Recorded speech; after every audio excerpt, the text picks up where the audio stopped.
Welcome to my channel. In this video I will show how to make a table saw sled.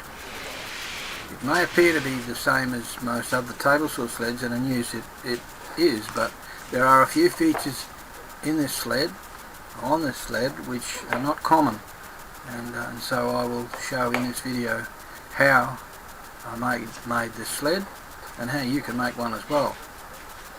I have several different sleds used for different purposes, but this is the most common type that's used, and in other videos I'll show other sleds that I've made. The first item to make is the guide piece, which you'll see slides in the slot in the table saw. It's preferable to make it out of hardwood because wear will be less with hardwood than softwood.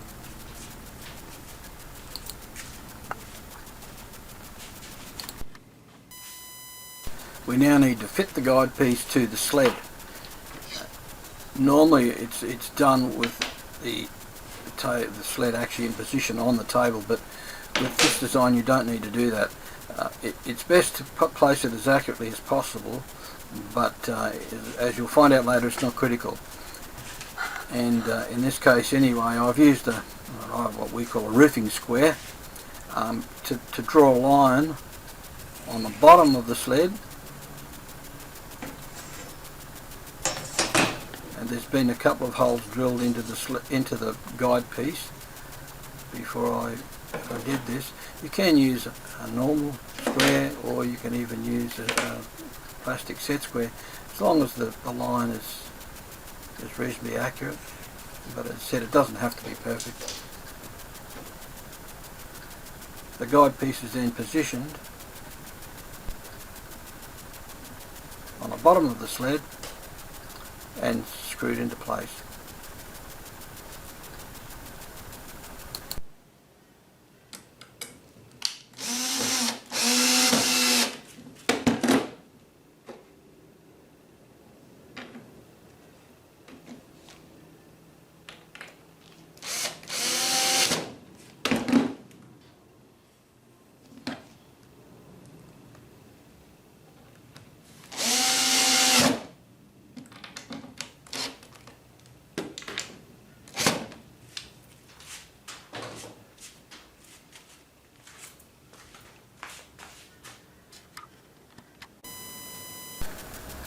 On the screen now you'll see all the hardware that's used. Some of them are made, and others are just normal, like 1/4" bolts, batten screws, washers, nuts. And I'll have a ruler there so you can see the sizes of the pieces. And the one that's very close to the ruler is one that's made from a piece of threaded rod.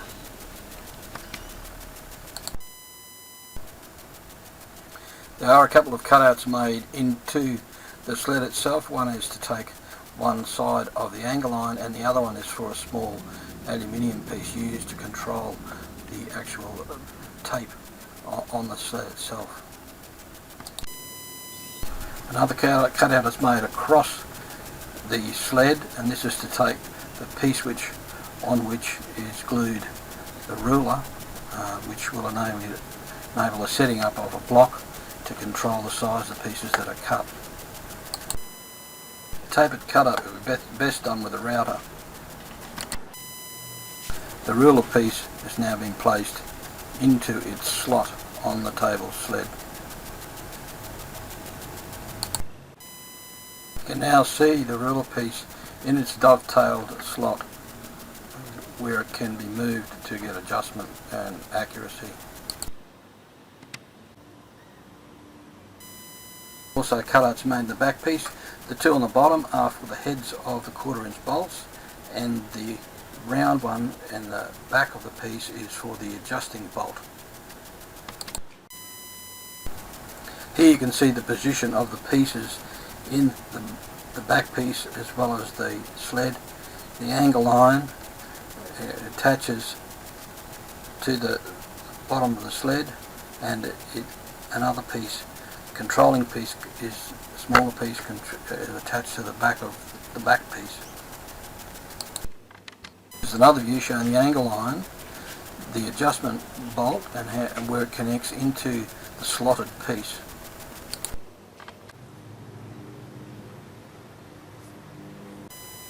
How it looks when it's all assembled. The angle iron has to be tapped with the thread to take the adjusting bolt, and the small aluminium piece also has to be tapped for the same reason.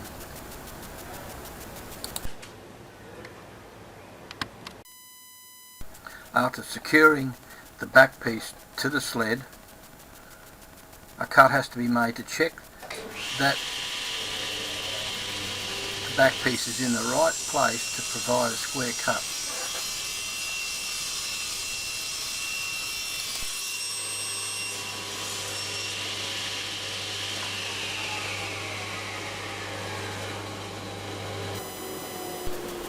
Now this is best done with a roofing square, but you could use a normal square. It'll still give you a reasonably accurate measurement.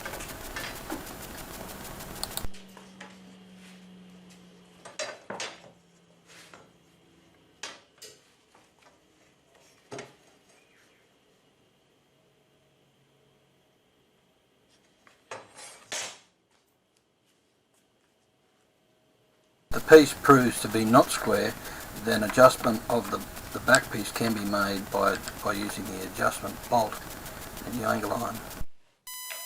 The final check to be made is to test the accuracy of the ruler.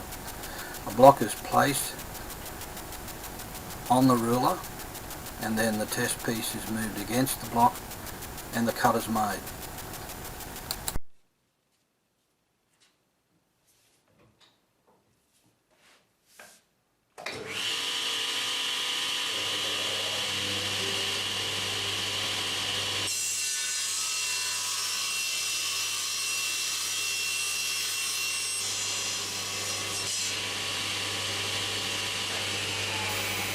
Completion of the cut, the piece is measured to check the accuracy of the ruler. I always use stainless steel rulers for this sort of thing because of the accuracy. An expanding ruler or tape is not accurate enough for this sort of thing. If the cut is not accurate, then an Allen key used in the head of the bolt, adjusting bolt, can be used to adjust the position of the ruler.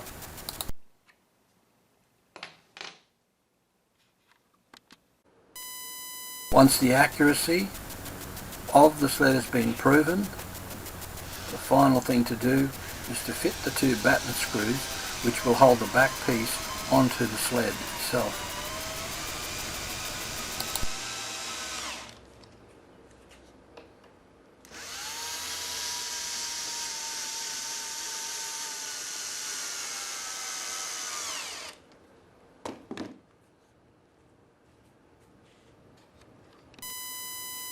The sled is now complete, and you can stand back and admire your work. I hope you found this interesting and informative, and thank you for joining me.